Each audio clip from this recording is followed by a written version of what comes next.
Lily had never been the type to shy away from strange situations.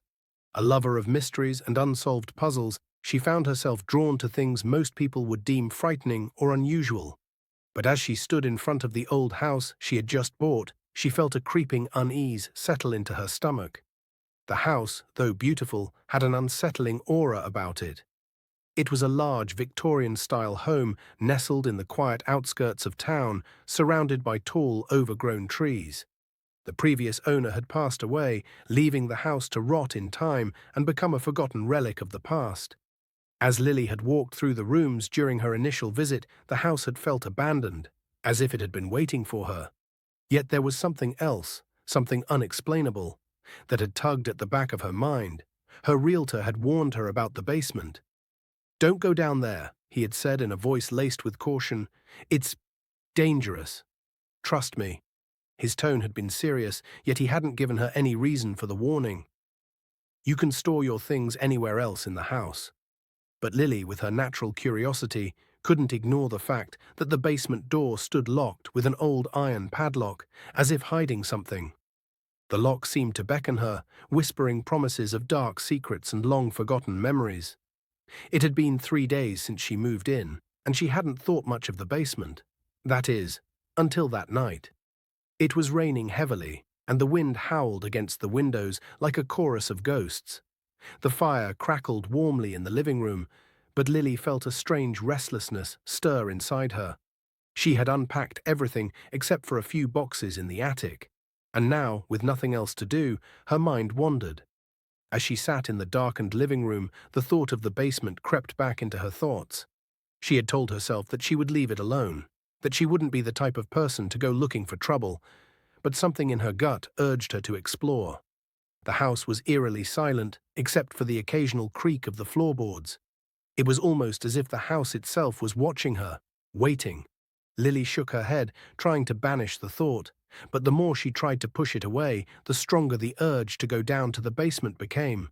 Her feet carried her toward the hallway without her even realizing it.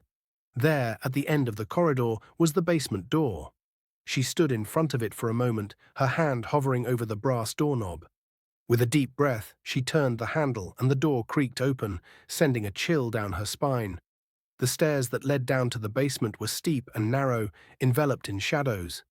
The air that escaped from the darkened stairwell was cold and musty, carrying with it the scent of damp earth and decay.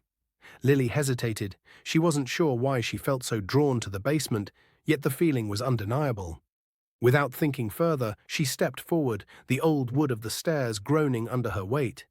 Each step she took felt like a warning, but she pushed onward. As she descended, the temperature seemed to drop.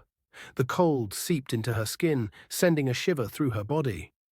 When she reached the bottom, she flicked on the light switch, but nothing happened. The bulb flickered once before dying entirely, leaving her in complete darkness. Her heart pounded in her chest. She fumbled in her pocket for a flashlight and switched it on. The weak beam of light barely illuminated the space in front of her. The basement was vast, filled with old furniture covered in dusty sheets. Boxes were stacked in corners, their contents unknown, but what caught her attention the most was the rocking chair, sitting eerily in the far corner of the room. The chair appeared ancient, its wood warped with age, and its white cushions stained and tattered.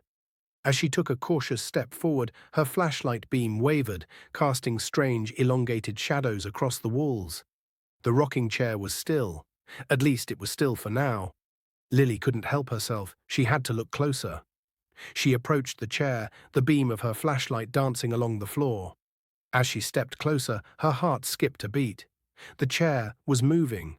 It was small, almost imperceptible at first. The faintest sway of the chair back and forth, as though an invisible hand was gently rocking it. She froze, her breath caught in her throat. The chair was not supposed to be moving. She had checked it before, and there was no breeze, no draft, nothing that could explain its motion. Her mind raced. Maybe it was just her imagination, or the old house settling. But deep down, she knew something was wrong. She slowly backed away, her eyes still on the chair, her flashlight illuminating the floor. Then she heard it, a faint, raspy voice. "Help me." Lily's blood ran cold. The voice was soft, almost a whisper, but it was unmistakable. It seemed to come,